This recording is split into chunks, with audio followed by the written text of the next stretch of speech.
Every empire believes it's the exception, that the cracks in its foundation are just cosmetic, and every empire is wrong. A man said this, not in those exact words, over 600 years ago. His name was Ibn Khaldun. Born in 1332 in Tunis, into a family of political insiders that had already tasted both power and exile, Ibn Khaldun was no armchair philosopher. He lived inside the machine. He served sultans. He was imprisoned. He negotiated face-to-face with Tamerlane, one of the most feared conquerors in history. He watched dynasties rise in the morning and crumble by nightfall, and through all of it, he took notes. But he didn't just document what happened. He asked why. Why do empires rise? Why do they always fall? And what he found wasn't comforting. Ibn Khaldun is often called the father of sociology, the father of historiography, sometimes even the father of economics. And those titles aren't exaggeration. Centuries before the Enlightenment, before Machiavelli, before any European thinker even attempted it, Ibn Khaldun laid out a systematic theory of how civilizations work, not how they should work, how they actually work. His masterpiece, the Muqaddimah, written in 1377, isn't a history book, it's a diagnosis. A clinical, unflinching autopsy of every civilization that ever thought it was eternal. He dissected the patterns, the cycles, the slow rot that sets in when comfort replaces struggle. And here's what makes him dangerous, even now. His observations don't just apply to 14th century North Africa or the Arab world. They cut across time, across cultures, across borders. The patterns he identified, they're playing out right now, in real time. So this isn't just a history lesson, this is a mirror. Ibn Khaldun didn't write to entertain, he wrote to warn. And the warning is simple: no empire, no dynasty, no civilization is immune to the forces that destroy it from within. The question is, are we listening?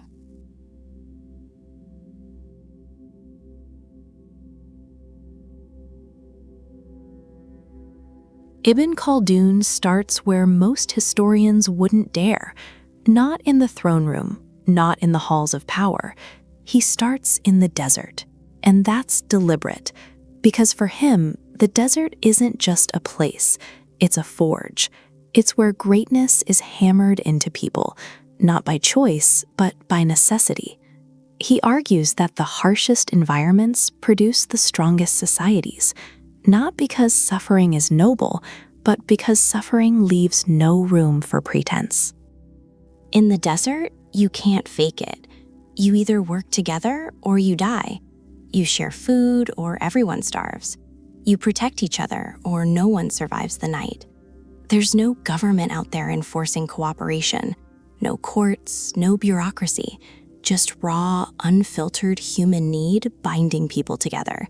And that bond, that deep, almost primal solidarity, Ibn Khaldun calls it Asabiyyah. It's arguably the most important concept in his entire body of work.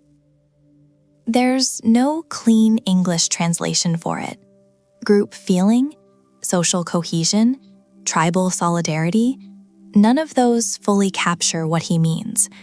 It's something thicker than loyalty, something deeper than patriotism. It's the kind of unity that doesn't need to be taught, because it's been lived. He points out that people on the margins, people in the rough and unforgiving terrains, they develop this Asabiyyah naturally. They don't have wealth to fall back on. They don't have walls to hide behind. All they have is each other.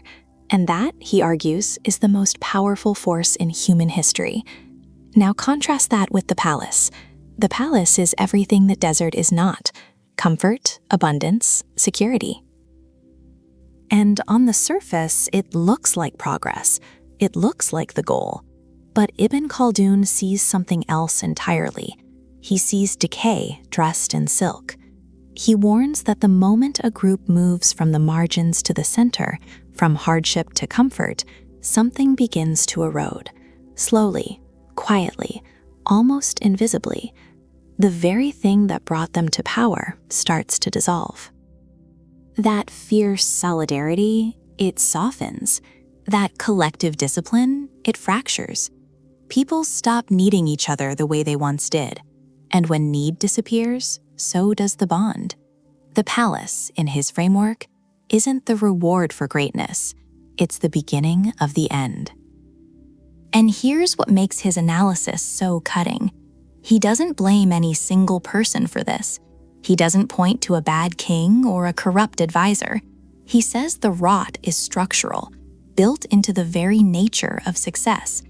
The things you gain by winning, the luxury, the ease, the distance from struggle, those are the exact things that will undo you.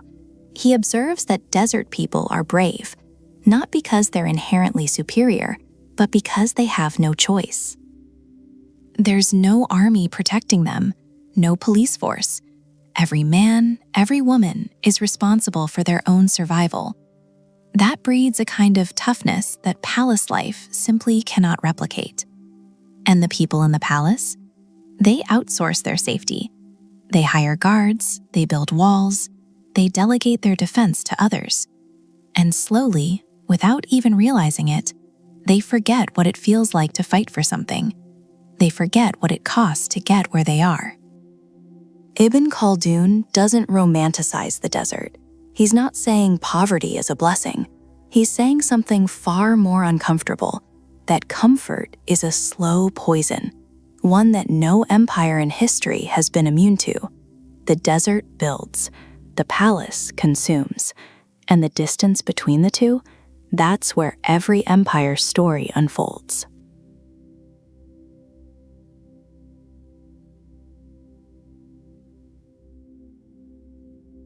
Ibn Khaldun doesn't give empires the luxury of mystery. He gives them a timeline, and it's not a long one. 4 generations, roughly 120 years from rise to ruin. Not a theory he floats casually. It's a pattern he traces across centuries of civilizations, dynasties, and kingdoms. And the math is brutal in its simplicity. He breaks it down like this. The first generation, the founders. These are the ones who build something from nothing. They come from hardship, from the margins, from the desert, the steppe, the edges of civilization, where survival isn't guaranteed and comfort doesn't exist.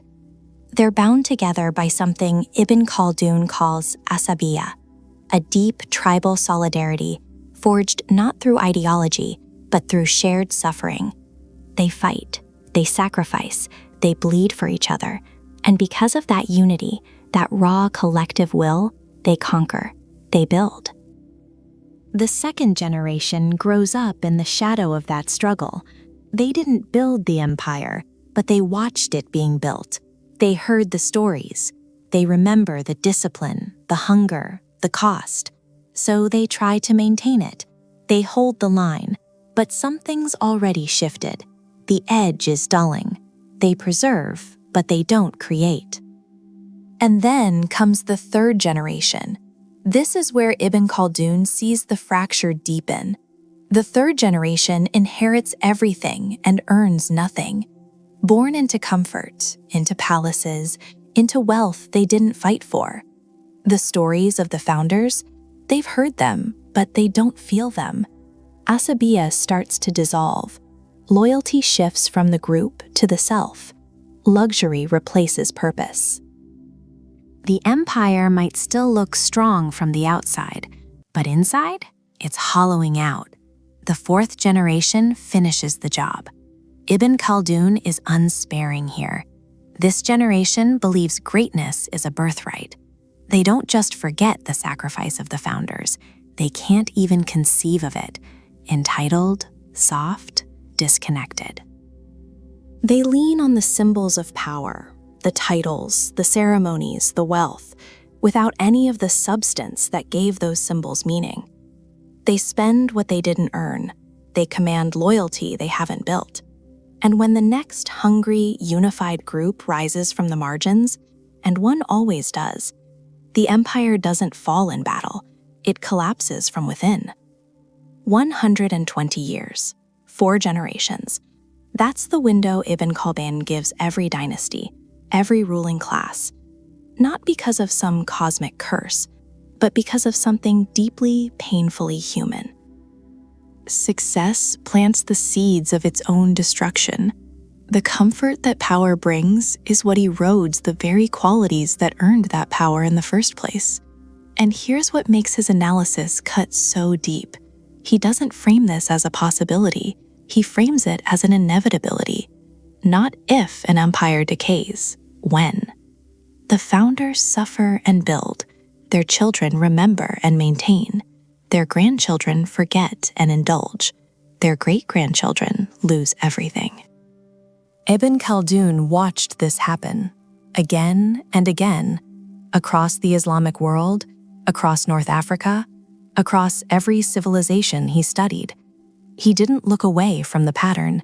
He named it, he measured it, and he warned, not with anger, but with the cold clarity of someone who understood that human nature doesn't change. The cycle doesn't break. It just resets, with new founders and a new clock.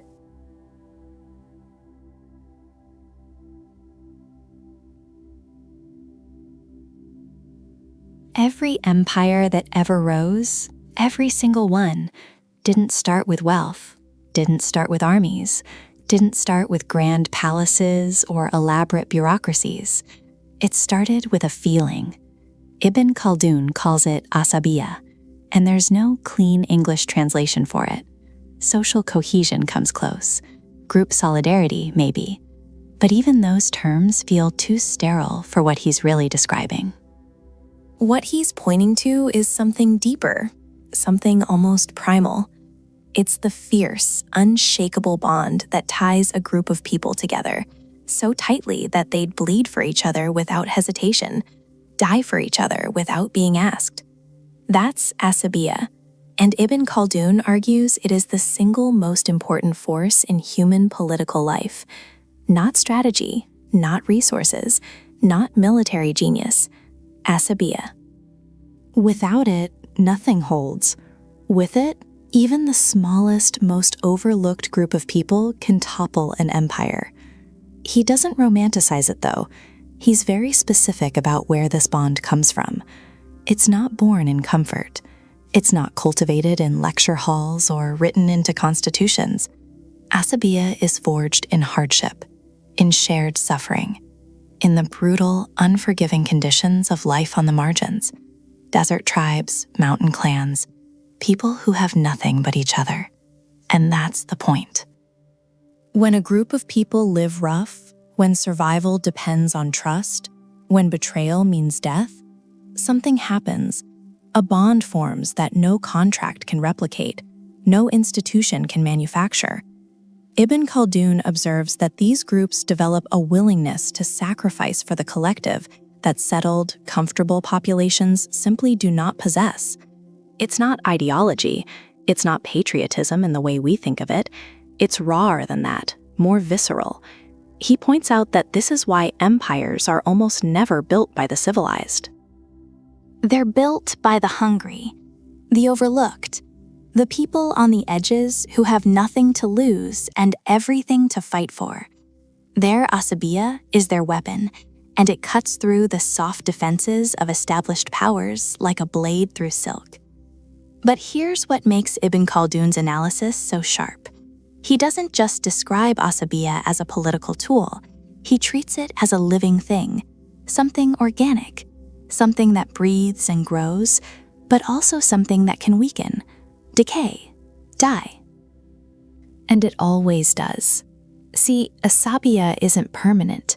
It can't be stored, can't be preserved in a vault somewhere and pulled out when you need it. The moment conditions change, the moment the struggle ends, the moment comfort arrives, Asabiyyah begins to erode, slowly, quietly, almost invisibly. No one notices at first. Why would they? Things are good. The empire is thriving. The wealth is flowing. But underneath it all, that invisible glue, The thing that made the empire possible in the first place is dissolving. Ibn Khaldun warns that this is not a failure of character. It's not about weak leaders or corrupt officials, not yet anyway. It's structural. It's built into the very nature of success. The conditions that create Asabiyyah are destroyed by the victory that Asabiyyah delivers. That's the trap, and no empire in history has escaped it, not one. Ibn Khaldun is unequivocal about this. He doesn't offer exceptions, doesn't leave room for optimism. The bond that builds the empire is the first casualty of the empire's own success. So the question isn't whether Asabiyyah will fade. It will. The question is what happens when it does. And that, according to Ibn Khaldun, is where the real collapse begins.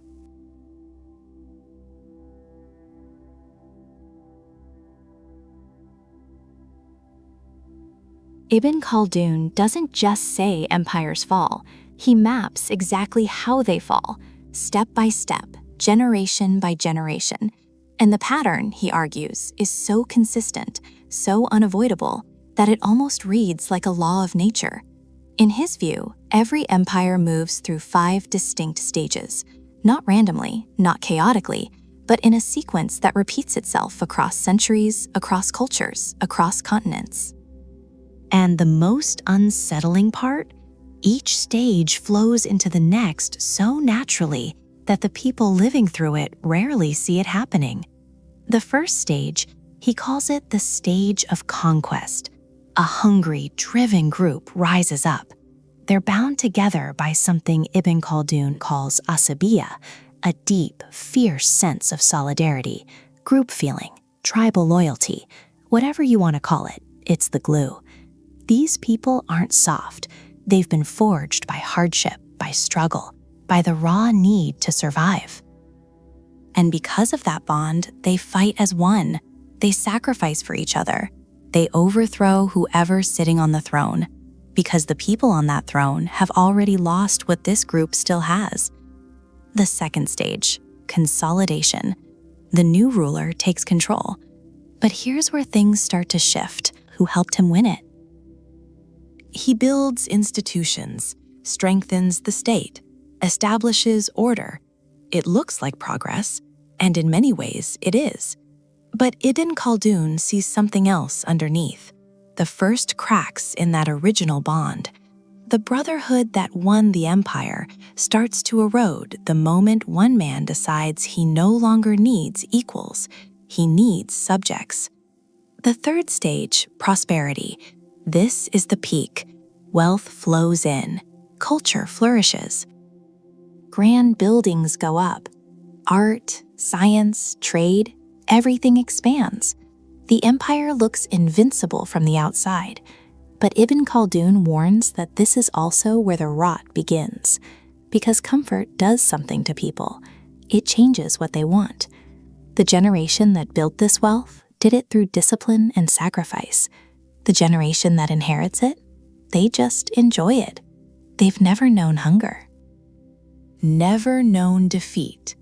And so they begin to mistake the rewards of strength for strength itself. The fourth stage, decline. Ibn Khaldun describes this as the stage of contentment and imitation. The rulers are no longer creators. They're imitators. They copy what their ancestors did, the ceremonies, the traditions, the symbols of power, but without understanding why those things existed in the first place. They go through the motions. They hold on to the appearance of authority while the substance drains away. And the Asabiyyah, that fierce loyalty that once held everything together, is almost gone, replaced by bureaucracy, by mercenaries, by people who serve the empire not because they believe in it, but because they're paid to. The fifth stage, collapse, waste, extravagance. The rulers spend what they haven't earned. They tax the people to fund their excess. Trust between the state and the population breaks down. And somewhere out on the margins, a new group is watching. Hungry, united, bound by the same Asabiyyah that the empire lost 3 generations ago. They strike, and the cycle begins again. 5 stages. That's all Ibn Khaldun gives an empire. Not 5 centuries, not 5 decades. 5 stages. And he's clear, no empire is exempt. No civilization is special enough to escape this arc. The timeline might vary, the details might differ, but the structure holds every single time. That's not pessimism, that's pattern recognition.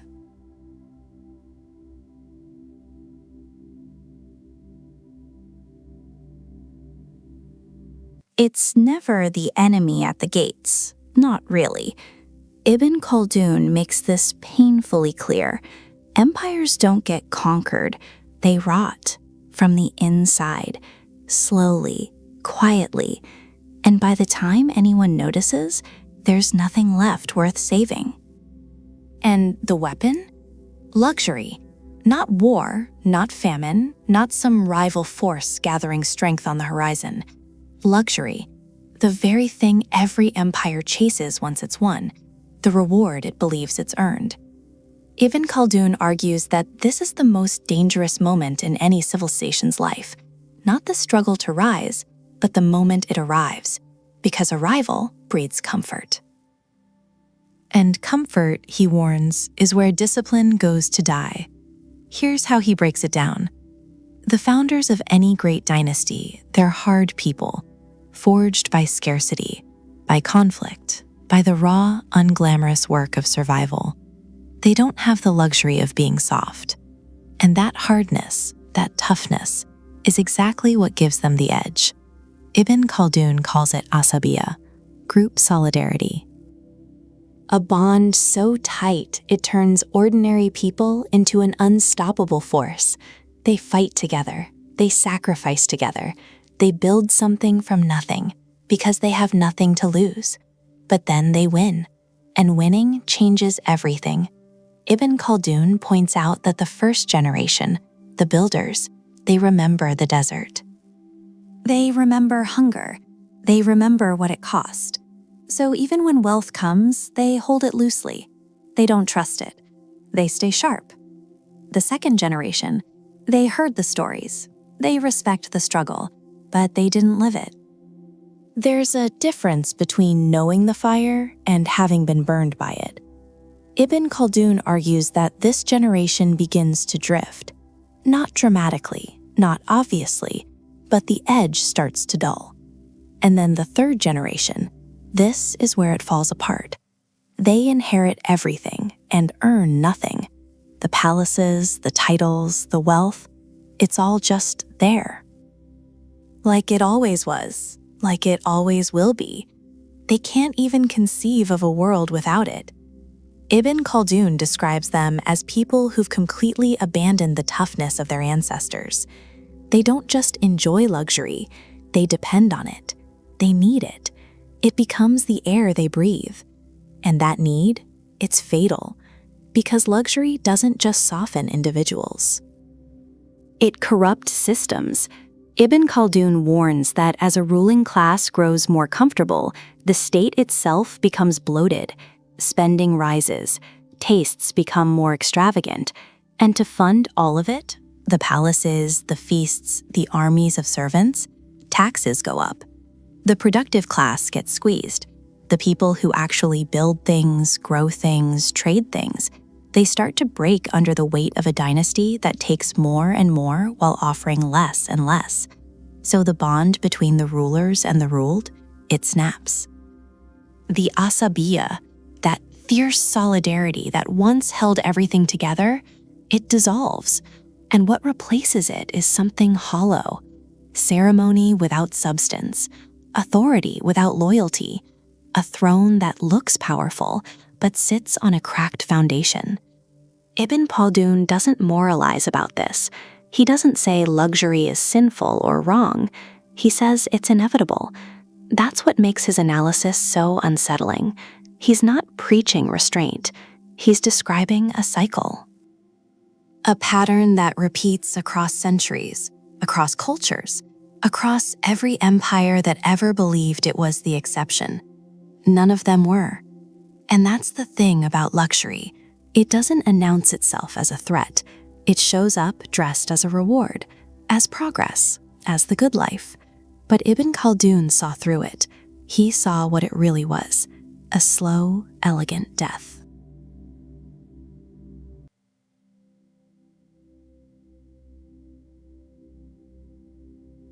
Before Ibn Khaldun, history was storytelling.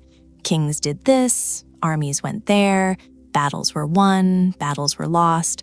That was it. A list of names, dates, and victories, written mostly by the people who won. Ibn Khaldun looked at all of that and said, "This isn't knowledge, this is decoration." He argues that history, as it was practiced, was shallow, surface level. It told you what happened, but never why. And why was the only question that actually mattered. So he did something no one had done before him. He created a framework, a science, for understanding civilization itself.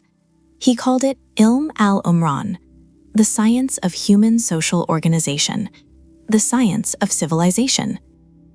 And that word, science, is not casual. Ibn Khaldun insists that the rise and fall of societies follows laws, not suggestions, not tendencies, laws. The same way gravity pulls things down, certain forces pull civilizations apart. And these forces don't care about your flag, your faith, or your borders. They operate beneath the surface, quietly, relentlessly. He points out that most historians of his time were blind to this. They copied stories from earlier sources without questioning whether those stories even made sense. They accepted myths as facts. They inflated numbers. They credited rulers with impossible feats. And no one stopped to ask, does this hold up? Is this consistent with how people actually behave? With how societies actually function?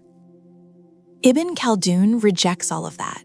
He argues that if you want to understand history, you first have to understand the nature of civilization, how people organize, why they cooperate, what holds a group together, and what tears it apart. Without that foundation, history is just gossip dressed up as scholarship. And this is where his thinking becomes radical for his time. He doesn't separate economics from politics. He doesn't separate culture from power. He doesn't isolate religion from social structure. He sees all of it as one interconnected system. Pull one thread, and the whole fabric shifts. Ilm al-Umran is his attempt to map that fabric. He examines everything, the difference between nomadic and settled life, the role of climate and geography in shaping cultures, how wealth changes people, how taxation can either build a state or bleed it dry, how luxury, the very thing empires chase, becomes the poison that kills them. But here's what separates Ibn Khaldun from a casual observer.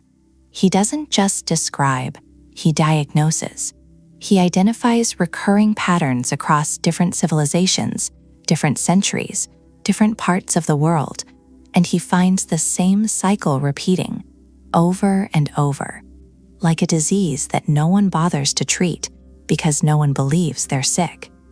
He warns that civilizations don't collapse because of one bad leader or one lost war. They collapse because of structural decay, decay that begins long before anyone notices, and by the time the symptoms are visible, it's already too late. This is the weight of what Ibn Khaldun built. Not a history of one empire, not a biography of one ruler, a theory of all empires, a diagnostic tool for civilization itself.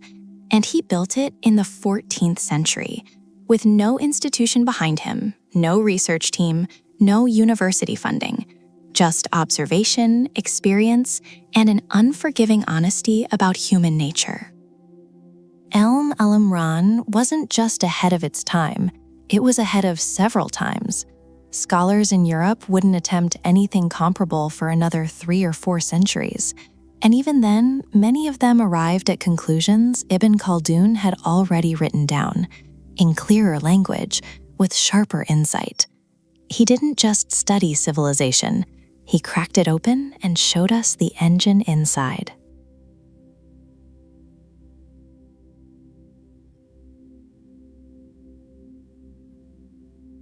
There's a pattern Ibn Khaldun lays out that's almost painful to read, not because it's complicated, but because it's so predictable, and yet every single civilization walks right into it. He breaks the life cycle of an empire into generations, and each generation is defined not by dates, but by distance. Distance from the struggle that built everything in the first place. The first generation, the founders, they know hunger, they know danger. They've slept on hard ground and buried their own. They didn't build an empire because they had a vision board. They built it because they had no other option.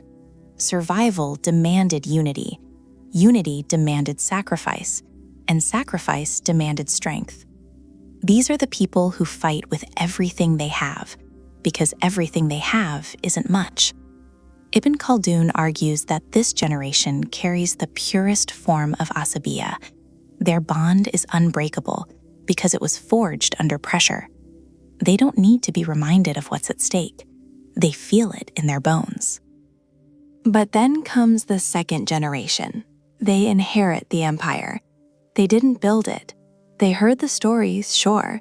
They respect the legacy, but they didn't live it. And that distinction between hearing about hardship and actually enduring it, Ibn Khaldun says that gap is where the decline begins. This generation still has some memory of the old ways, some residual discipline, some echo of the toughness their parents carried, but it's diluted, watered down. They try to maintain what was built, and some of them do it well, but the fire isn't the same. It can't be, because you can't replicate desperation in a palace. And then the third generation arrives, and this is where Ibn Khaldun's analysis turns brutal. He describes them as people who've grown up entirely in comfort. They've never known the desert, never felt the cold, never gone without. They assume the empire is permanent, like it's a natural feature of the world, not something that was clawed into existence by people tougher than them. They develop tastes, refined ones. They spend lavishly. They compete with each other not over territory or survival, but over status, over aesthetics, over who has the most elaborate court, the finest robes, the most extravagant banquets. The energy that once went into building now goes into performing. And the Asabiyyah? Gone. Not weakened. Gone. Ibn Khaldun is clear about this. By the third generation, the social cohesion that made the empire possible has completely dissolved. What's left is a hollow structure. It still looks like an empire from the outside. The walls are still standing, the flag still flies, but inside, there's nothing holding it together. He warns that this is the most dangerous phase, because the empire is now vulnerable. And somewhere out on the margins, in a desert, in the mountains, on the steppe, there's a new group, hungry, united, bound by the same raw solidarity that the empire's founders once had. And they're watching. Ibn Khaldun doesn't moralize about this. He doesn't say the third generation is evil. He says they're a product of their environment, just like the founders were.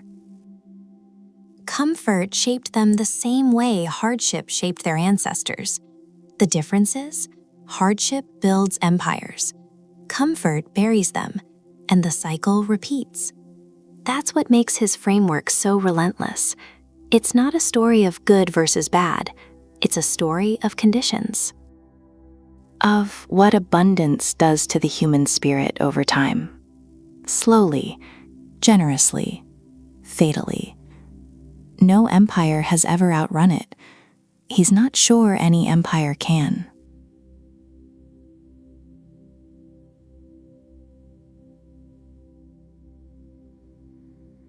Ibn Khaldun doesn't just diagnose empires through culture and loyalty. He follows the money, and what he finds there is damning. He argues that the economic collapse of a dynasty doesn't start with bankruptcy. It starts with greed dressed up as governance, specifically taxation. Not the existence of taxes, but their escalation. The slow, suffocating climb of the state's hand reaching deeper and deeper into the pockets of its people. Here's how he lays it out. In the early days of a dynasty, taxes are low. The rulers are still close to the people, still remember what it's like to have nothing. The tax burden is light, and because of that, people produce. They trade, they build, they invest. The economy grows, not because of the state, but because the state stays out of the way. And paradoxically, even with low tax rates, revenue flows in because the base is wide. People are working, markets are alive. But then the dynasty matures, and with maturity comes appetite. Ibn Khaldun points out that as rulers settle into power, their expenses multiply. Palaces, armies, bureaucracies.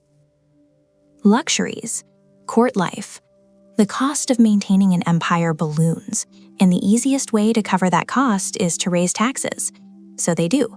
A little at first, then more, then more.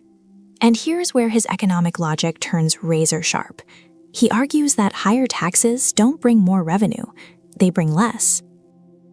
Because when the burden becomes too heavy, people stop producing. Merchants close shop. Farmers abandon their land. Traders move elsewhere. Why work harder just to hand more over to a state that gives nothing back? The incentive to create dies, and with it, the economy contracts. Ibn Khaldun saw this 6 centuries before modern economists gave it a name. What some call the Laffer curve today, the idea that there's a tipping point where higher tax rates actually decrease total revenue, Ibn Khaldun laid bare in the 14th century, not with graphs, not with models, with observation, with history. But he doesn't stop at economics, he ties it back to the larger decay. The rising taxes aren't just a policy failure, they're a symptom of a ruling class that has lost its connection to the people it governs. A dynasty that taxes its citizens into poverty is a dynasty that no longer rules through solidarity. It rules through extraction. And extraction is not governance, it's predation. So the cycle tightens. The state spends more, taxes go up, production goes down, revenue drops. The state borrows, or it squeezes harder. The people grow resentful. The economy hollows out, and the very wealth that sustained the empire, the markets, the trade routes, the productive energy of ordinary people, dries up. Ibn Khaldun warns that by the time a dynasty reaches this stage, the damage is structural. You can't tax your way back to greatness. You can't extract prosperity from people you've already bled dry. The state becomes a parasite that has killed its host, and now it's starving. And what waits on the other side? The same thing that always waits. A hungrier, leaner group on the margins, one that hasn't been corrupted by excess, watching, waiting, ready to replace what can no longer sustain itself. The economics of ruin, as Ibn Khaldun describes them, aren't complicated. They're predictable. Empires don't just fall because they lose battles. They fall because they forgot that wealth is created by the people, and then they crushed the very people who created it.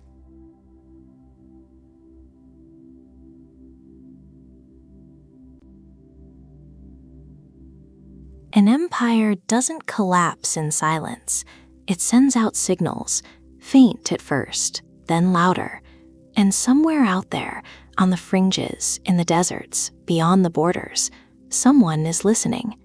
Ibn Khaldun makes this painfully clear. The decline of one power is never just an internal story. It's an invitation, a signal fire. Because while one group is softening, growing fat on luxury, losing the bonds that made them formidable, Another group is being sharpened by the very conditions the ruling elite has long forgotten: the new barbarians. He doesn't use that term to insult them, not at all. In Ibn Khaldun's framework, barbarian isn't a slur, it's a stage. These are the people living on the periphery, the ones the empire doesn't think about, doesn't respect, doesn't fear. They're rough. Unpolished, unsophisticated by the standards of the imperial court, but they have the one thing the empire has lost: Asabiyyah. Fierce, unbroken, forged in suffering Asabiyyah, the kind that makes men march through impossible terrain without complaint, the kind that turns a small band of fighters into something far more dangerous than any professional army. They trust each other completely. They need each other completely, and that makes them lethal. Ibn Khaldun argues that this pattern repeats with almost mechanical precision. The ruling dynasty weakens from within. Its Asabiyyah thins out generation by generation, and at the exact moment when the empire is at its most fragile, when it's hollowed out but still standing, like a tree rotted from the inside, these peripheral groups arrive. Not because they planned it perfectly, but because weakness creates opportunity, and hungry people don't need a formal invitation. He observes something else, too, something uncomfortable. The empire usually sees these groups coming. There were warnings, border skirmishes, rising tensions in the provinces, but the ruling class, comfortable, distracted, divided, doesn't respond the way it should. It can't, because the will to fight, the collective discipline, the shared sense of purpose that once defined them, it's gone, dissolved into court politics and personal ambition. So they hire mercenaries. They buy loyalty instead of earning it. They build walls instead of building bonds. And Ibn Khaldun warns, explicitly warns, that none of it works. You cannot purchase what Asabiyyah provides. You cannot outsource solidarity. The moment a dynasty has to pay strangers to defend it, the end is already in motion. And the new arrivals, they don't see a mighty empire. They see a shell. A grand facade with nothing behind it. They see wealth without will, territory without cohesion, power without the thing that makes power real. So they push, and the empire, to its own shock, crumbles. Not in some dramatic, cinematic last stand. Ibn Khaldun doesn't describe it that way. It's more like a slow cave-in, province by province. Institution by institution. The center can't hold because there's nothing left to hold it. The people at the top are fighting each other, not the threat at the gates. And here's the part that stings the most. Ibn Khaldun points out that these so-called barbarians aren't destroyers. Not really. They're replacements. They come in with the same raw energy, the same tight bonds, the same hunger that the original founders once had. They don't end civilization. They restart the cycle. New blood, new Asabiyyah, new empire. And one day, Ibn Khaldun would say inevitably, they too will soften. They too will forget. And somewhere on the margins, a new group of wolves will begin to circle. The cycle never asks for permission. It just turns.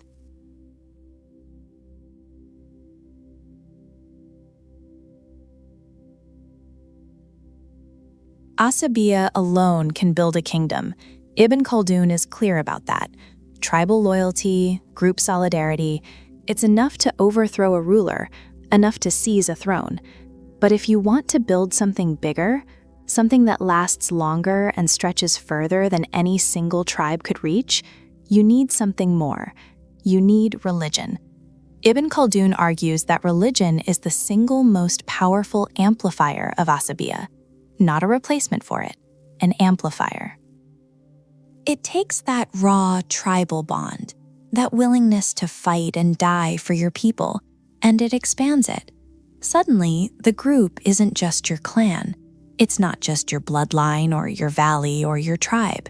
It's everyone who shares your belief, everyone who prays the way you pray, everyone who sees the world through the same sacred lens. The circle widens, and with it, the capacity for power widens too. He points to the early Arab conquests as the clearest example. Before Islam, the Arab tribes were fragmented, constantly at each other's throats, strong in small pockets, but unable to unify. They had Asabiyyah, plenty of it, but it was scattered, contained, tribal in the narrowest sense. And then Islam arrived, and what it did, Ibn Khaldun argues, was fuse those scattered loyalties into a single overwhelming force. Tribes that had been rivals for generations suddenly had a shared cause, a shared identity, a shared mission that was bigger than any one of them. The result? One of the fastest and most dramatic expansions of power in human history. Within a century, a collection of desert tribes had built an empire stretching from Spain to Central Asia. Not because they had better weapons, not because they had superior numbers, but because religion had taken their existing solidarity and turned it into something almost unstoppable.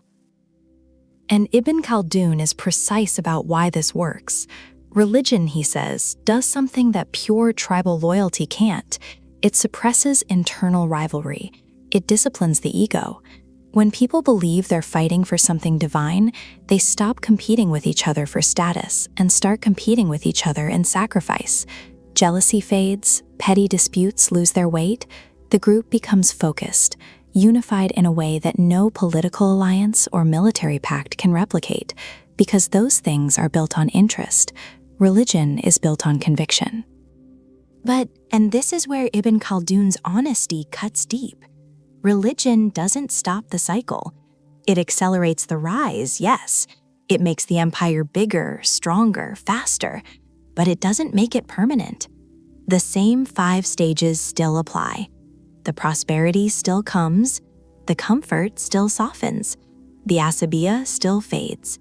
And when it does, even the religious identity starts to hollow out. It becomes ritual without meaning, tradition without fire. People still pray, still recite, still go through the motions, but the spiritual intensity that once bound strangers into brothers, gone. So religion, in Ibn Khaldun's framework, is not a shield against decline. It's fuel, extraordinary fuel, the kind that can launch a civilization to heights it would never reach on tribal loyalty alone. But fuel burns, and once it's spent, the empire is left coasting on momentum, and momentum without something real behind it doesn't last. He's not dismissing religion. He's not reducing it to a political tool. He's observing, with the cold eye of a historian, what happens when spiritual conviction meets political power. It creates empires, great ones, but even those empires answer to the same cycle. No one gets a permanent exemption, not even the faithful.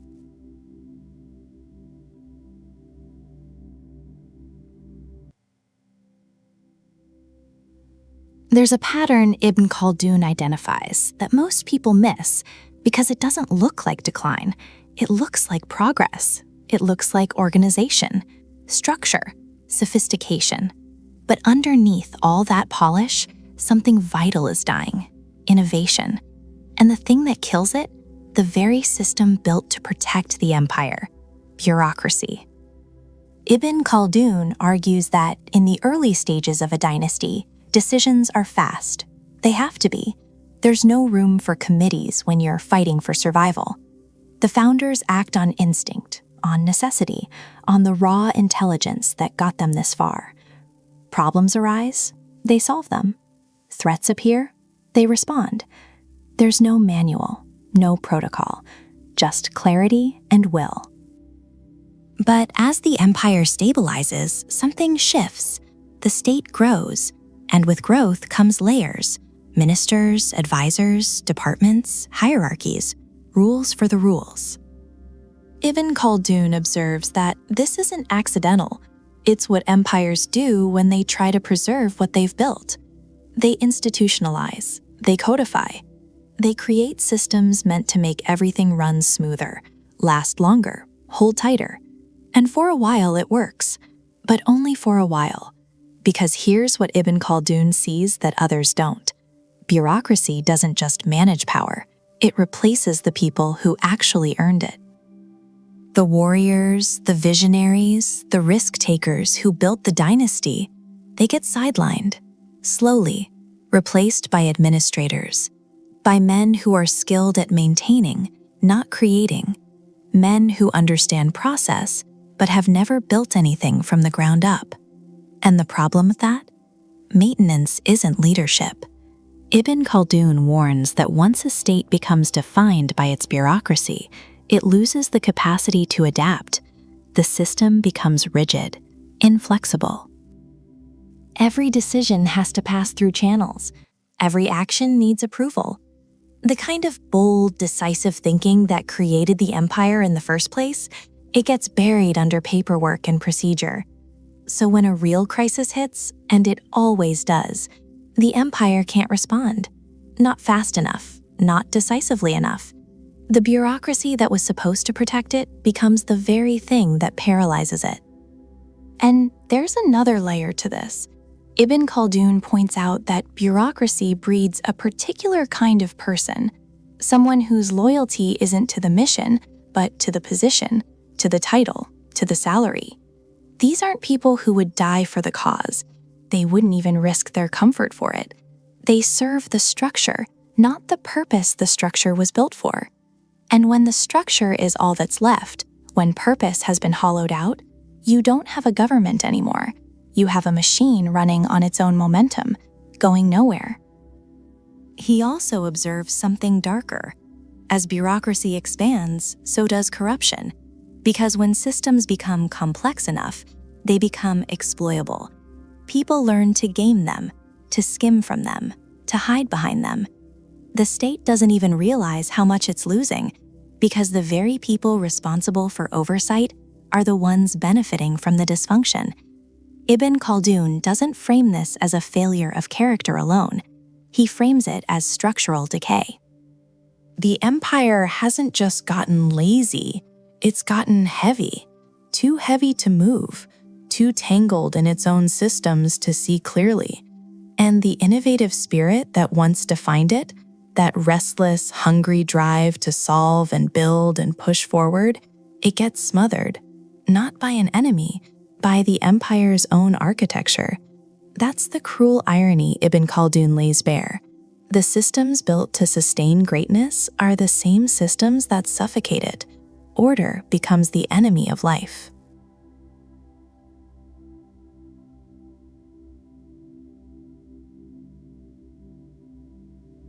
There's a moment in the life of every empire, a quiet, almost invisible moment, when the people who built it no longer want to fight for it. And that moment, Ibn Khaldun argues, is not just a crack in the foundation, it's the foundation giving way entirely. He spends considerable time on this, the role of the military, the nature of loyalty, and what happens when a dynasty has to start paying strangers to do what its own people once did willingly. Here's the pattern he lays out. In the early stages of a dynasty, the ruling group fights its own battles. They bleed together. They share risk. The bond between ruler and soldier isn't transactional. It's tribal, communal, rooted in that Asabiyyah we keep coming back to. The army isn't a hired force. It's family. It's kin. It's men who fight because they believe in the group, not because they're collecting a paycheck. But as the dynasty ages, as luxury softens the ruling class, as comfort replaces courage, something shifts. The rulers no longer want to fight. Their sons don't want to fight. The grandsons?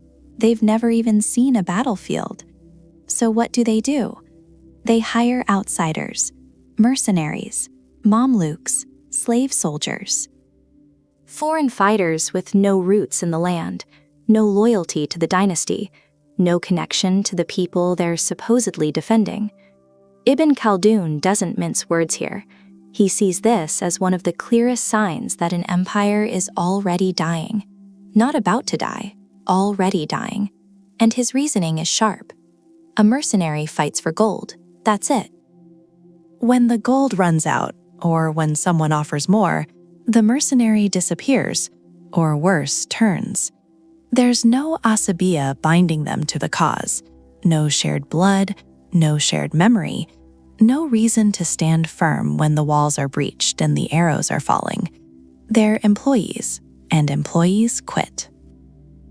But it's deeper than just battlefield loyalty. Ibn Khaldun points out that the moment a dynasty begins relying on mercenaries, it reveals something about the ruling class itself.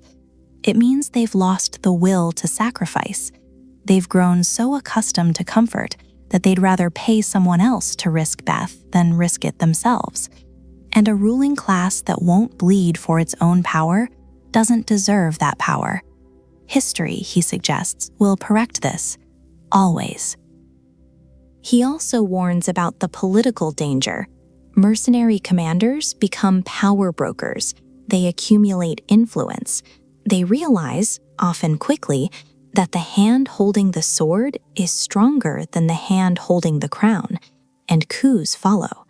Dynasties that brought in hired armies to protect themselves end up being overthrown by those very armies. The protector becomes the predator. Look at the late stages of the Abbasid Caliphate. Look at Rome. The pattern is almost mechanical. A great civilization reaches a point where its own citizens won't serve, so it imports fighters. And those fighters with no stake in the civilization's survival either abandon it or devour it. Ibn Khaldun doesn't frame this as a moral judgment. He frames it as a law, as predictable as gravity. When Asabiyyah dies, the army becomes a commodity, and commodities go to the highest bidder. So the mercenary isn't the disease, he's the symptom. The disease is the loss of cohesion, the erosion of collective will, the slow rot that happens when a ruling class forgets what it cost to build what they inherited. And by the time you're writing checks to strangers to defend your borders, Ibn Khaldun would say the borders have already fallen. You just haven't noticed yet.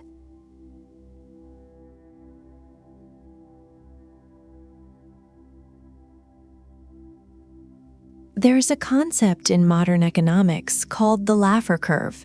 It says that if you tax people too little, the state earns nothing. Tax them too much, and the state still earns nothing because people stop producing. There's a sweet spot in the middle. And the economist Arthur Laffer gets credit for this idea. He sketched it on a napkin in 1974. But Ibn Khaldun wrote about it 600 years earlier, not on a napkin, in the Muqaddimah. He lays it out with brutal clarity.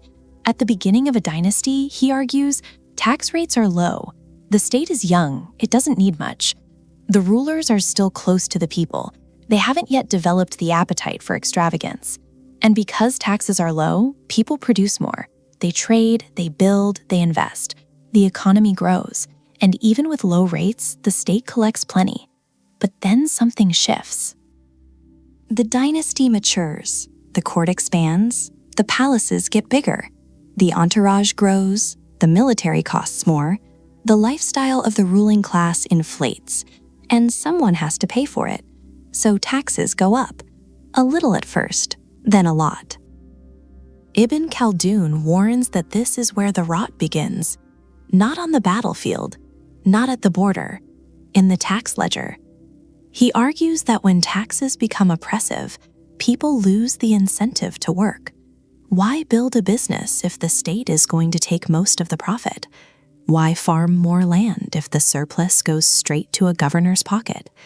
The energy of the people, their drive to create, to trade, to grow, it dries up, slowly, quietly, but completely.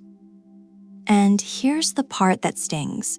He points out that the dynasty, now desperate for revenue, doesn't lower taxes, it raises them again, because spending hasn't slowed down.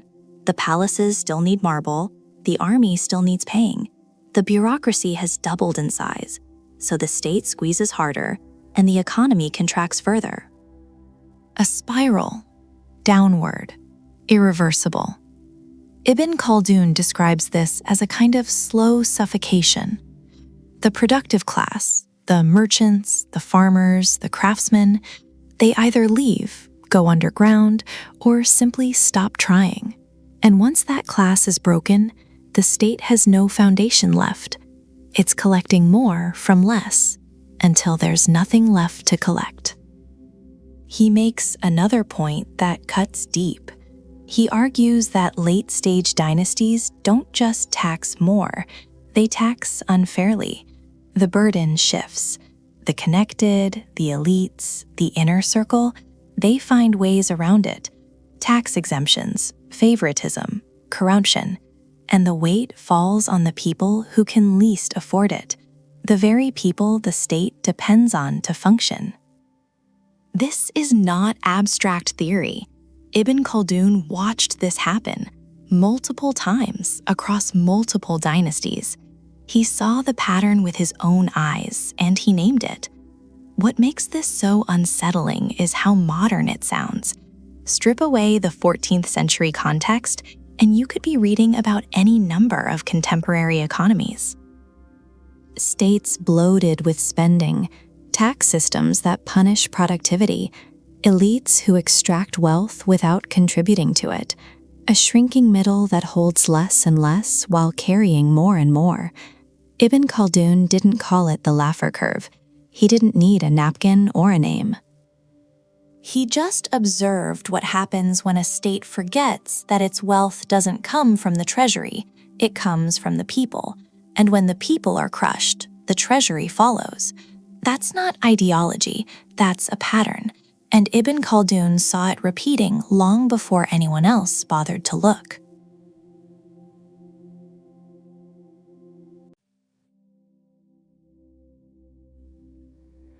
Here's what most people get wrong about decline. They think it looks like decline. They think it shows up with warning signs, red flags, alarms. It doesn't. Ibn Khaldun argues that decline looks like progress. That's the trap. The most dangerous phase of an empire's life isn't when things are falling apart. It's when everything seems to be going right. He points to a very specific moment in the cycle, the peak. The empire is wealthy, the cities are booming, architecture is grand, art is flourishing, trade routes are buzzing, and everyone inside the system looks around and thinks, we've made it. This is civilization at its finest. But Ibn Khaldun sees something different. He sees a society spending more than it's producing. He sees rulers who've become dependent on taxation so heavy it starts to crush the very people generating the wealth. He sees military power being outsourced to mercenaries who have no loyalty to the empire, just to the paycheck. He sees elites detached from the population, living in a world of their own, insulated by luxury, blinded by comfort. And all of it, is dressed up as sophistication. He warns that decadence doesn't announce itself. It disguises itself as culture, as refinement, as taste. The banquets get more elaborate, the palaces get more ornate, the clothing gets more expensive, and nobody questions it because it all feels like elevation, like the empire is reaching new heights. But it's not rising, it's hollowing out. Ibn Khaldun draws a sharp line between civilization and decadence. Civilization, in his view, is what happens when a strong group with deep solidarity channels its energy into building institutions, cities, systems of knowledge. That's real, that's grounded. But decadence is what happens when that energy turns inward, when the goal is no longer to build, but to consume, when people stop creating and start accumulating. And once that shift happens, he argues, it's almost impossible to reverse. Because decadence changes people, not just their habits, their character. He observes that prolonged luxury makes people dependent, fragile. unable to endure even minor hardship. They lose the capacity to do things for themselves. They need servants, intermediaries, specialists for every basic function of life. The self-reliance that wants to find their ancestors becomes unthinkable to them. He's not making a moral judgment here. He's making an observation, and the observation is cold. Comfort doesn't just weaken the body, it weakens the will. It reshapes what people expect from life. And once those expectations inflate beyond what the empire can sustain, the collapse isn't a matter of if, it's a matter of when. What makes Ibn Khaldun's warning so unsettling is how invisible the process is to the people living through it. They don't see decline, they see abundance. They don't feel weakness, they feel security. The very symptoms of decay, the excess, the overreach, the detachment, those feel like achievements from the inside. And that's the illusion. The empire at its most impressive is often the empire at its most fragile. He doesn't ask his reader to feel sorry for these civilizations. He asks them to pay attention, to notice the pattern, to understand that what looks like a golden age might actually be the final act. Progress without cohesion isn't progress. It's a parade marching toward a cliff, and by the time anyone notices the edge, it's already too late to stop.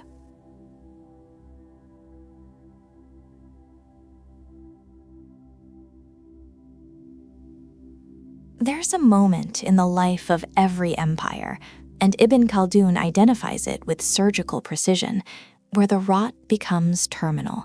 Not the beginning of decline, not the first cracks, the point where no reform, no leader, no policy can reverse what's already in motion. And the cruelest part? Most people living through it don't even see it. Ibn Khaldun argues that decline isn't a single event, it's a process, a slow erosion that happens across years, sometimes decades. But within that process, there's a threshold, a line that, once crossed, turns decay into destiny. And that line is crossed when three things converge: the collapse of Asabiyyah, the dependency on mercenaries, and the moral rot of the ruling class. Start with Asabiyyah. By the time a dynasty reaches its later stages, that original bond, the tribal cohesion, the collective will, is gone. Not weakened, gone. The ruling elite no longer share a common purpose. They compete with each other. They scheme, they fracture into factions, each one clawing for a larger piece of a shrinking pie. The unity that built the empire has been replaced by suspicion, rivalry, and self-interest.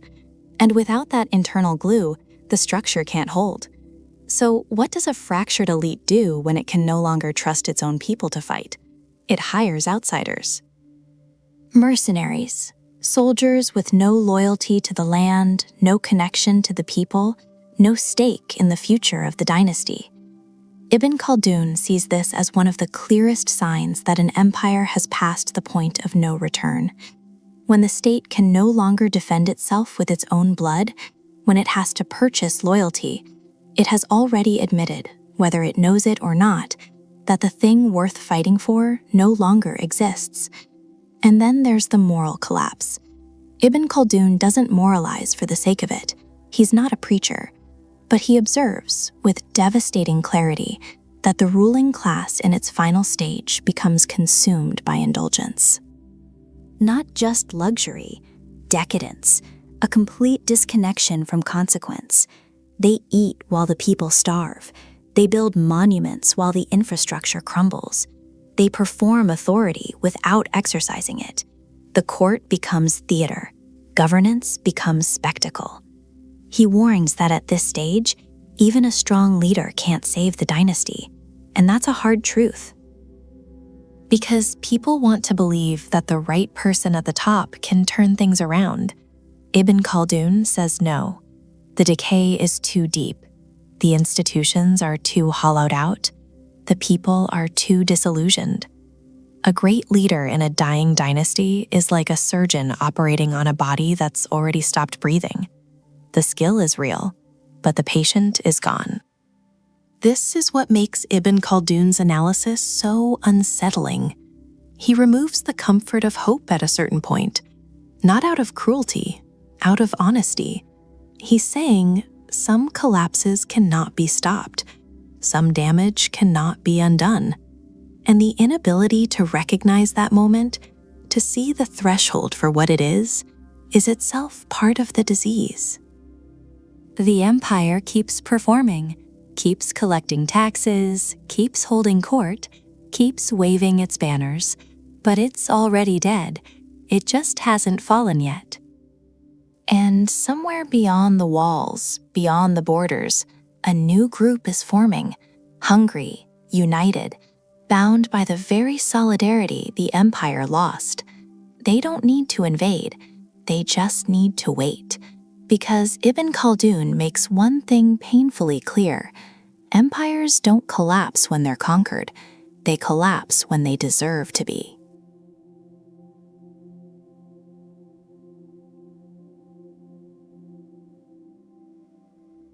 There's a moment in every empire's decline that Ibn Khaldun zeroes in on with surgical precision. It's not the moment the enemy arrives at the gates. It's not the moment the treasury runs dry. It's the moment justice stops meaning anything. That's the real death sentence. Ibn Khaldun argues that justice isn't some abstract moral ideal. It's not decoration, it's infrastructure. It's the operating system of a functioning state. When rulers govern fairly, when people trust that the system will protect them, that their labor won't be stolen, that their grievances will be heard, the empire thrives. People build, people invest, people contribute. Not because they love the ruler, but because they believe the arrangement is worth something. Take that away, and everything unravels. And it always gets taken away. Ibn Khaldun is blunt about this. As a dynasty ages, as Asabiyyah weakens, the ruling class stops seeing the state as a responsibility. It becomes a resource, something to extract from, something to exploit. The rulers begin to treat the treasury like a personal account. Taxes increase, not to fund roads or armies or public good, but to fund lifestyles, palaces, ceremonies, the growing appetites of a court that has completely lost touch with the people it governs. He calls this out without flinching, the shift from service to extraction, from leadership to entitlement, and he warns that once this shift takes root, it poisons everything downstream. Merchants stop trading honestly because the system rewards dishonesty. Officials sell their positions.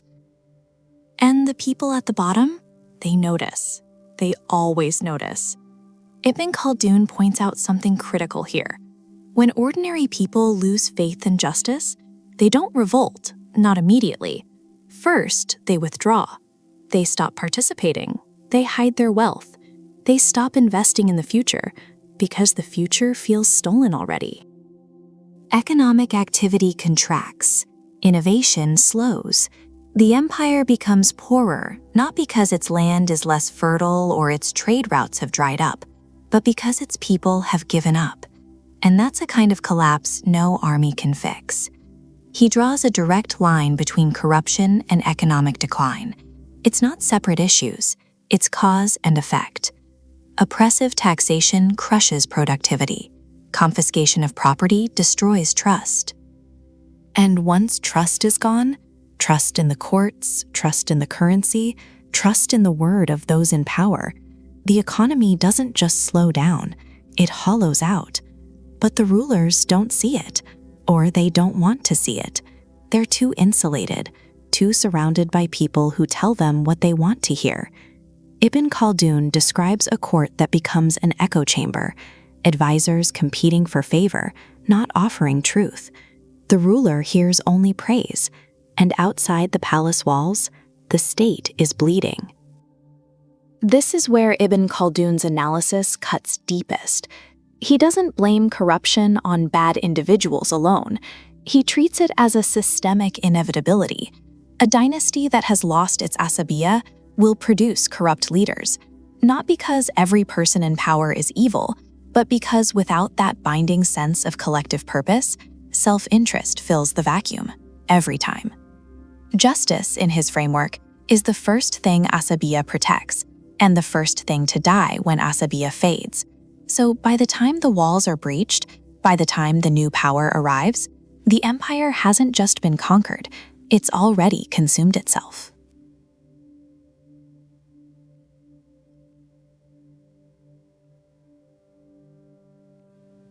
Ibn Khaldun watched the Black Death tear through the known world.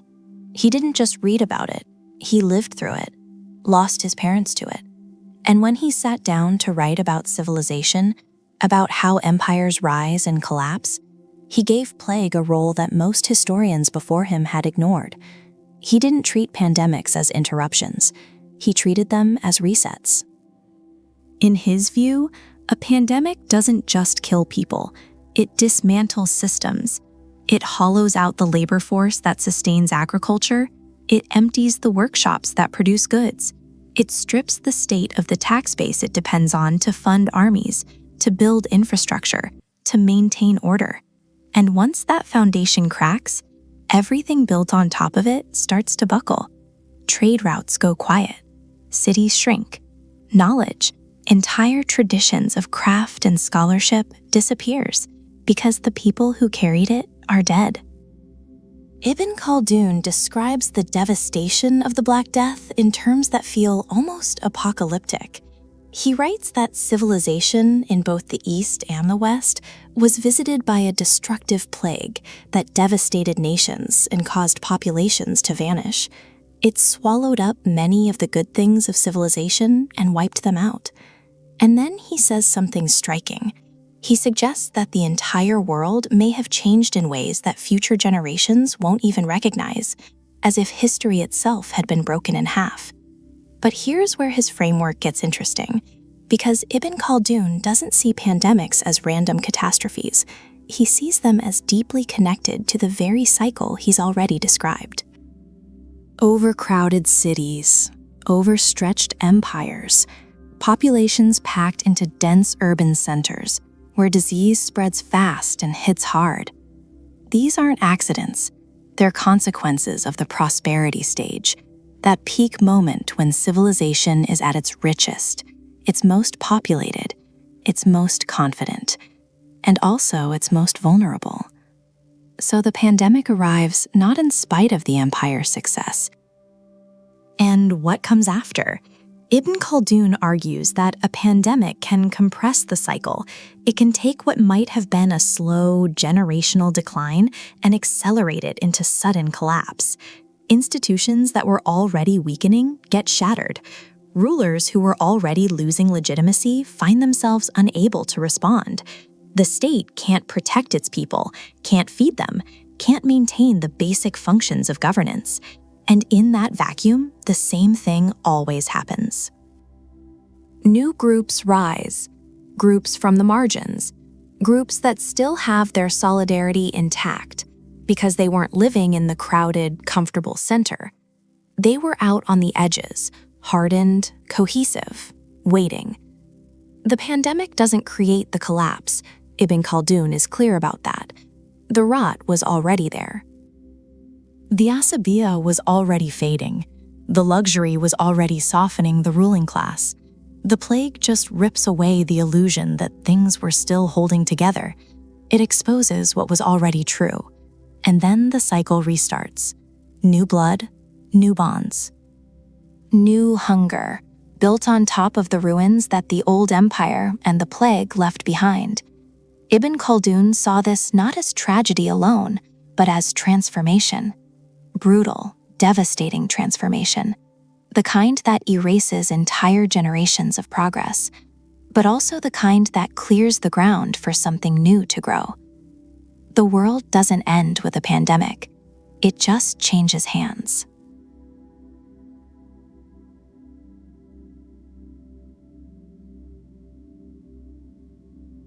Most people think empires are built by great men, by ambition, by willpower. Ibn Khaldun doesn't dismiss that, but he insists there's something deeper at work, something most historians overlook entirely: the land itself. Ibn Khaldun argues that geography isn't just a backdrop to history, it's a force, a shaping hand. The terrain people are born into, the climate they endure, the resources they have or don't have, all of it molds them. Their character, their values, their capacity for power. Before a single battle is fought, before a single dynasty is declared, the environment has already decided more than anyone wants to admit. And he draws a sharp line, a division that runs through his entire philosophy: the desert and the city, the harsh and the soft, the lean and the full. Ibn Khaldun observes that people raised in tough, unforgiving environments, arid plains, rugged mountains, sparse land, they develop differently, not just physically, but psychologically. Scarcity forces cooperation. Danger sharpens instinct. When the land gives you nothing for free, you learn to fight for everything. And that fight, that constant pressure, it forges the very qualities Ibn Khaldun considers essential for building power: toughness, solidarity, self-reliance. The desert doesn't produce comfort, it produces warriors. But fertile, abundant land? That's a different story. Ibn Khaldun points out that regions rich in resources, lush valleys, coastal trading hubs, cities fat with commerce, they produce wealth, culture, refinement, all the things we associate with civilization at its peak. And yet, he warns, these same conditions breed the softness that eventually unravels everything. When the land provides easily, people stop striving, they settle, they grow accustomed, and that comfort, as he repeatedly insists, is the first symptom of decline. So geography doesn't just influence history, it sets the clock on it. Ibn Khaldun also looks at how environment shapes military strength, and here his analysis cuts deep. He argues that nomadic and semi-nomadic peoples, hardened by difficult terrain, consistently overwhelm settled civilizations, not because they have better weapons or larger armies, but because the land made them harder, more mobile, more willing to endure pain. The settled populations, surrounded by walls and markets and luxury, have lost the edge.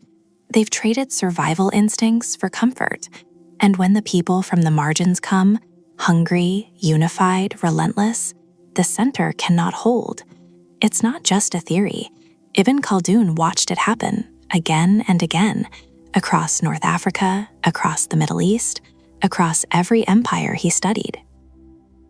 The pattern held. The periphery devours the center. The harsh replaces the soft. And then, inevitably, the conquerors settle into the same cities, enjoy the same comforts, and the cycle begins again. There's something almost fatalistic about the way he presents it, as if the land itself is running the show. And maybe that's what makes his analysis so uncomfortable. We want to believe that human will can override circumstance, that greatness is a choice. But Ibn Khaldun suggests that the environment sets the terms, and people, no matter how brilliant, operate within those terms. They don't escape them. He doesn't romanticize the desert. He doesn't condemn the city. He simply maps the relationship between the two and shows how that relationship drives the rise and fall of entire civilizations. The fertile valley builds the empire. The harsh frontier breeds its replacement. And the land doesn't care who sits on the throne. It just keeps shaping whoever comes next. Quietly, relentlessly, on a timeline no ruler can outrun. Geography isn't destiny in Ibn Khaldun's world. It's something worse. It's the starting condition no one chooses, and no one escapes.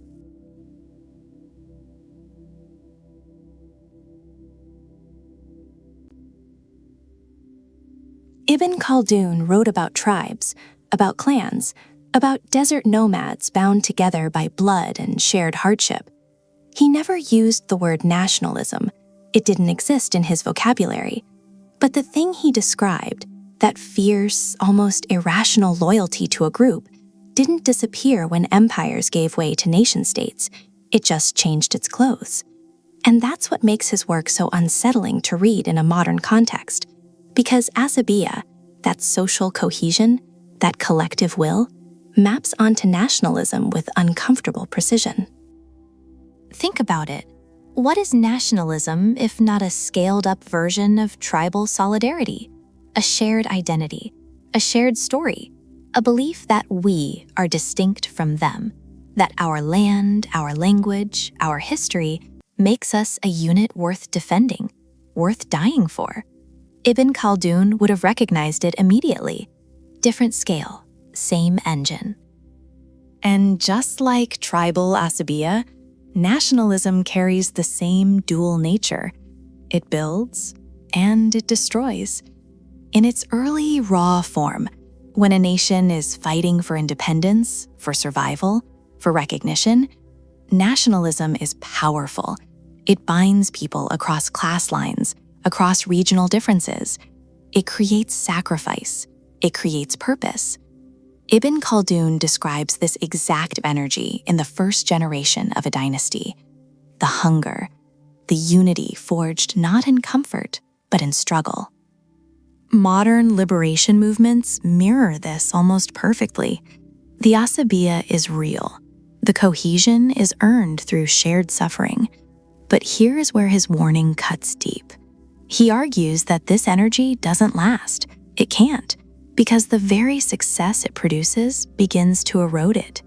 Once the nation is established, once the borders are drawn and the institutions are built, the conditions that created that fierce unity start to fade.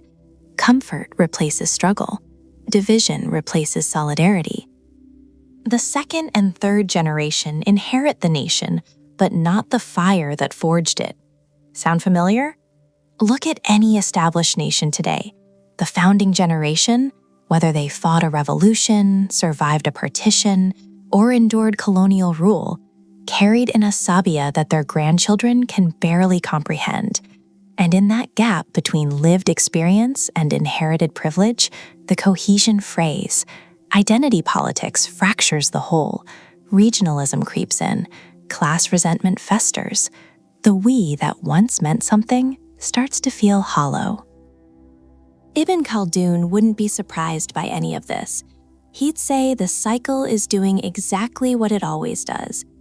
But there's a darker edge here too, because nationalism, unlike tribal Asabiyyah, operates at a scale that Ibn Khaldun never witnessed.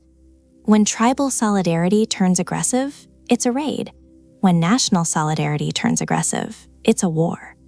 The same force that liberates one people can be weaponized to subjugate another. And history is littered with nations that rode their Asabiyyah straight into imperialism, convinced that their cohesion meant superiority, their unity meant destiny. He wouldn't have endorsed that. His framework isn't about glorifying group solidarity. It's about understanding it, diagnosing it, recognizing that it's a force like fire, useful when contained, catastrophic when uncontrolled. So when modern politicians invoke national unity, when they call for a return to shared values, when they demand loyalty to the flag and the soil, they're reaching for Asabiyyah, whether they know it or not. And Ibn Khaldun's question would be simple. Is this cohesion real? Is it forged in genuine shared experience? Or is it manufactured, performed, a hollow imitation of something that can't be faked? Because he makes one thing painfully clear. You can't legislate Asabiyyah. You can't manufacture it with propaganda or speeches. It either exists, earned through collective struggle, or it doesn't. And no amount of flag waving can substitute for the real thing.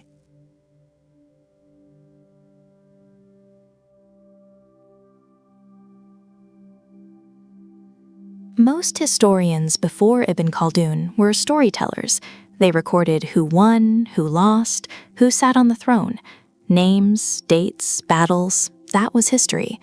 Ibn Khaldun wasn't interested in any of that, or rather, he was interested in what sat beneath all of that, the machinery, the invisible architecture that holds a civilization together, and the rot that quietly pulls it apart. He called it Umran. Now, Umran doesn't translate neatly into English. It's often rendered as civilization or culture, but that doesn't capture what Ibn Khaldun actually meant. For him, Umran was something far more expansive. It was the totality of human social life, the way people organize, the way they produce, the way they bond together, the way they worship, trade, fight, build, and eventually decay. All of it, wrapped into one concept. And this is where he breaks from everyone who came before him. Ibn Khaldun argues that society is not a random collection of events. It is not chaos shaped by the whims of great men. It is an organism, a living thing with its own internal logic, its own rhythm, its own life cycle. And like any organism, it is born, it grows, it ages, and it dies. Not by accident, by nature. This isn't pessimism, this is observation. He insists that this process follows laws, not divine commandments imposed from above, but observable, repeatable patterns baked into the fabric of human social existence. He treated civilization the way a physician treats the body. You don't just describe the symptoms. You study the organs. You trace the disease back to its origin. And if you're honest about what you find, you stop being surprised when empires fall. That's what Umran is, a diagnosis. And the diagnosis is uncomfortable, because what Ibn Khaldun is really saying is this: no civilization is exempt, none. The same forces that build a society up are the very forces that will, given enough time, tear it down. It's not a question of if, it's a question of when. He points out that most people, rulers, scholars, common people, are blind to this process while they're living inside it. They see the palace walls and think they'll stand forever. They see the markets overflowing and assume abundance is permanent. But Ibn Khaldun says that's an illusion, a dangerous one. The signs of decline are always present. They're just hard to see when you're comfortable, when everything around you whispers that the good times will last. And here's what makes his approach so different. He doesn't isolate economics from politics. He doesn't separate culture from power. He doesn't treat religion as something floating above society. For Ibn Khaldun, everything is connected. The economy shapes the culture shapes the politics shape the social bonds. And when those bonds weaken, everything else follows. One thread pulls and the whole fabric unravels. This is what makes Umran so radical even today. It's not a theory about one thing, it's a theory about everything as it relates to human social organization, a unified lens for reading the rise and fall of entire worlds. He wasn't writing philosophy for philosophy's sake. He was writing a warning, a manual for understanding why the world you know, the one that feels solid and permanent beneath your feet, is already shifting. And the tragedy? The people who need it most, the ones at the center of power, the ones surrounded by luxury, the ones convinced their empire is the exception, they're always the last to listen. Ibn Khaldun understood that. He'd seen it, he'd lived it, and he wrote it down anyway. Not because he thought he could stop it, but because he believed the pattern deserved to be named.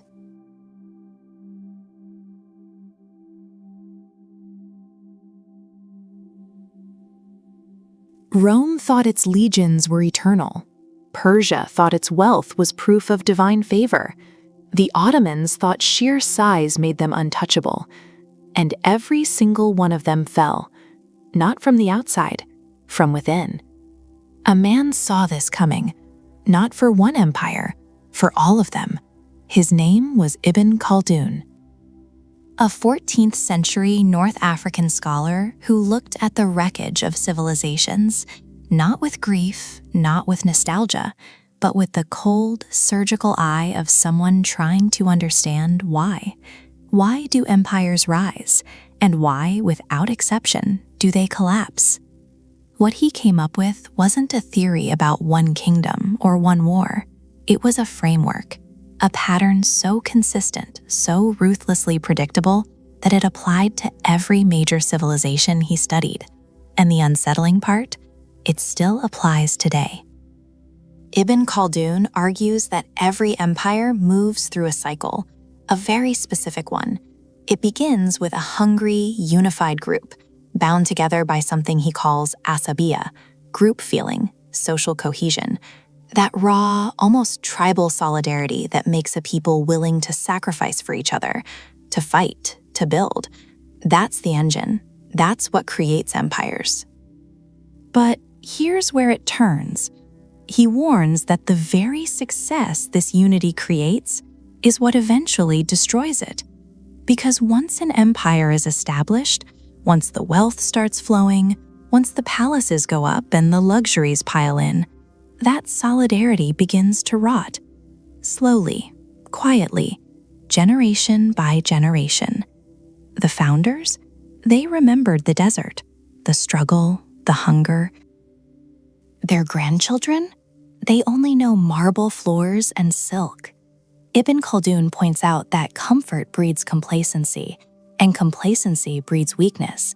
Not the kind of weakness you can see on a battlefield, the kind that hollows out a civilization from the inside, so that by the time an external threat arrives, there's nothing left to defend.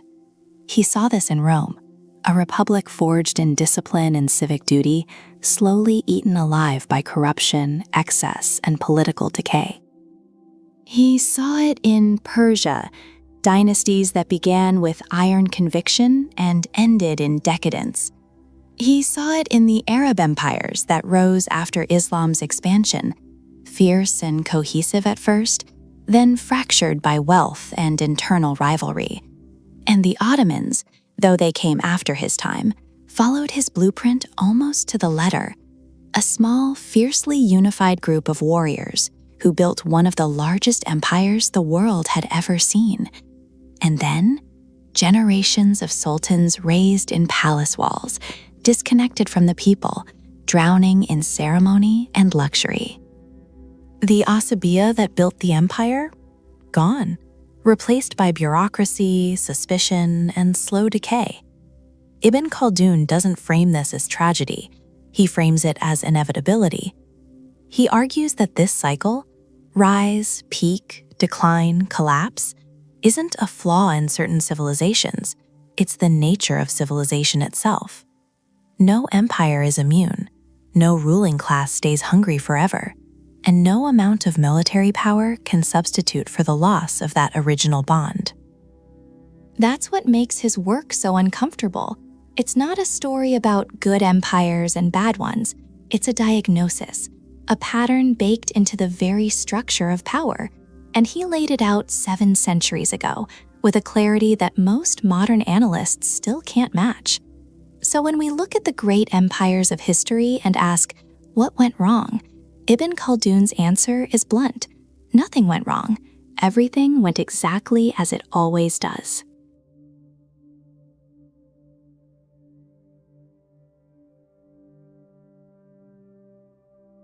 There's a quiet arrogance in the modern world, a belief, sometimes spoken, sometimes just assumed, that we've outgrown the old patterns, that democracy, technology, global markets, institutions, that all of this has somehow rewritten the rules, that the cycles Ibn Khaldun described were about medieval dynasties, desert kingdoms, not us, never us.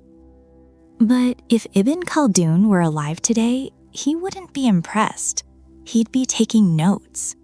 Because the patterns he identified weren't about any particular era. They weren't tied to camels or swords or caliphates. They were about human nature, about what happens when people gain power, accumulate comfort, and slowly forget what it costs to build what they have. And that hasn't changed, not one bit. Ibn Khaldun argues that the core engine of decline is always the same. A generation builds, the next generation inherits, and the generation after that, they consume. They don't remember the struggle. They don't feel the urgency. They only know the ease. And ease, in his framework, is the beginning of the end. Now look around. He warns that when a society begins to prioritize luxury over purpose, when individual gain overtakes collective responsibility, when people stop seeing themselves as part of something larger, that society has already entered its late stage. It doesn't matter how advanced its technology is. It doesn't matter how sophisticated its financial systems are. The rot is internal, and no algorithm can fix it. And here's where it gets sharp. Ibn Khaldun points out that one of the clearest signs of decline is the expansion of the state, not in strength, but in appetite. Taxes rise, bureaucracies swell. The state begins to consume the very productivity it depends on. It doesn't do this out of malice. It does it out of habit, out of need, because maintaining the machinery of comfort is expensive, and somebody has to pay for it. Sound familiar? He also argues that the fracturing of social solidarity, what he calls Asabiyyah, is not a side effect of decline. It is the decline. When people no longer feel bound to one another, when trust between groups erodes, when every faction looks out only for itself, the empire doesn't need an external enemy. It's already at war with itself, from the inside. And technology? Ibn Khaldun would see it clearly. Technology doesn't create solidarity. It amplifies whatever already exists. If a society is cohesive, technology strengthens it. If a society is fractured, technology accelerates the fracture. It's a mirror, not a cure. The modern world has more tools than any civilization in history. More data, more connectivity, more wealth. But Ibn Khaldun's question was never about tools. It was about character, about the willingness to sacrifice, about whether a people still possess the inner fire that built their world in the first place, or whether that fire has been quietly replaced by comfort, distraction, and the assumption that tomorrow will look just like today. He'd look at the modern world and recognize it instantly, not because it's identical to the empires he studied, but because the symptoms are the same. The overextension, the loss of shared purpose, the widening gap between those who rule and those who are ruled, the slow, creeping belief that the system will sustain itself without anyone having to fight for it.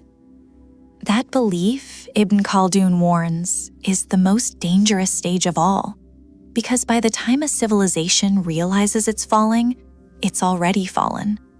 The modern world isn't immune. It never was. It just has better lighting, shinier distractions, and a louder insistence that this time is different. It's not.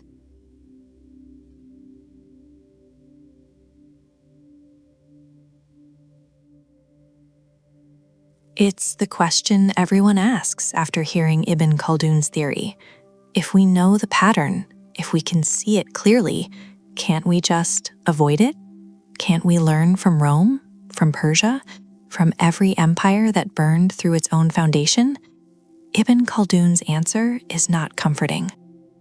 He doesn't say it's impossible, but he makes it painfully clear that no civilization in history has managed to do it. Not one. And he's not being pessimistic for the sake of it. He's being observational. He looked at dynasty after dynasty, empire after empire, and the pattern held every single time. So why can't it be broken? Because the very thing that causes the collapse isn't an external force. It's not an enemy at the gates. It's human nature. Ibn Khaldun argues that the decay is built into success itself. The moment a society achieves comfort, the qualities that created that comfort begin to fade. Discipline softens. Sacrifice becomes optional. Unity fractures into self-interest. And no law, no institution, no leader can fully reverse that drift because it happens slowly, across generations, in ways that people barely notice while they're living through it. He points out something brutal here. The generation that builds an empire knows what it costs. They carry the scars. But their children inherit the empire without inheriting the struggle. And their children's children? They inherit even less of that memory. By the third or fourth generation, Ibn Khaldun argues, the ruling class is so far removed from the original sacrifice that they can't even comprehend it. They don't just lack the hunger, they lack the awareness that hunger was ever necessary. And that's the trap. You can't teach Asabiyyah. You can't legislate solidarity. You can't institutionalize the kind of raw, desperate cohesion that comes from shared hardship. Once it's gone, it's gone. And what replaces it? Bureaucracy, mercenary armies, forced loyalty, those are just bandages on a wound that won't stop bleeding. Ibn Khaldun doesn't blame any single class or ruler for this. He sees it as structural, almost biological. He compares the lifespan of a dynasty to the lifespan of a living organism. It's born, it grows, it peaks, it ages, it dies. And just like you can't stop a body from aging, he suggests you can't stop a civilization from decaying once it's past its peak. But, and this is where it gets interesting, he doesn't say the cycle ends. He says the dynasty ends. The civilization may collapse, but from its ruins, a new group rises, a hungrier group, one with strong Asabiyyah, forged in hardship, ready to build again. And they do build, and then they too decay, and the wheel turns again.